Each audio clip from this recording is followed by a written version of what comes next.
Ніколі яшчэ тленне не рабіла твар такім прыгожым. Бледная скора набыла свінцовыя адценні навальнічнай хмары.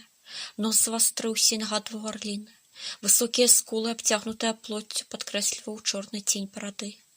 Мяккія хвалі чорных валасоў абрамлялі высокі лоб, на якім смерць пакінула свае халодныя пацалункі. Рукі, цёмныя, складзеныя на грудзях, уражвалі сваёй магутнасцю. Можа, з-за холаду, а можа, з-за якаснага бальзамавання, смроду не было. Калі нахінуцца, адчуваўся тонкі востры водар, саладкаваты пах каштоўнага дрэва. Мужчына нібыта спаў. Твар яго быў велічны і горды. Твар караля. Падумалася Джаванні. Вы гружаеце цела. Коротка вымовіў ён. Рабочыя дасталі з машыны невялікі белы гроб. Проста драўляны яшчык, у якім, як дарагая лялька, ляжала прыгожая дзяўчына.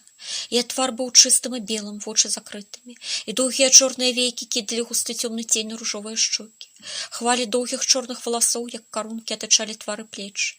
Рукі былі зложаны на грудзях, але ж адна з іх апусцілася на ўлонне, як пацечная бледная кветка. Другая рука накрывала сэрца, быццам бы на ім пад ёй схавалася маленькая птушыня.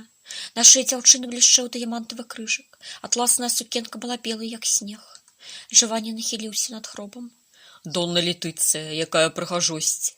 Ціха вымовіў ён. Вы пры жыцці былі анёлам, мілая Донна, а цяпер вы сапраўды багіня. Дзева адвечная ў сваім харастве. Вы цяпер вандруеце далёка, Донна. Я ж прыйшоў, каб выканаць наканаванае.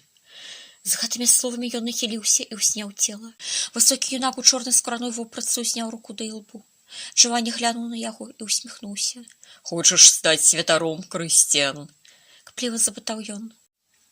Манахам. Коротка кінуў той. Джаванні моўчкі павярнуўся і панёс цела да труны, якая ўснятая вагалася перад ім на ланцугах. Асцярожна ён апусціў тонкае дзявочае цела ў труну. Маленькая галоўка лягла на плячо мужчыны. Белая ручка накрыла яго цёмную, амаль чорную руку. Джаванні таксама перахрысціўся, набожна.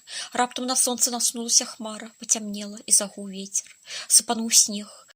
Он дышаўшым паўз змроку, яму здалося, што твар мужчыны асвятліла ледзь заўважная усмешка. Чорная вялікая рука накрыла маленькую белую. Мужчына павярнуўся, абняў цела і прыцягнуў яго да сябе. Смерці няма, Джаванні.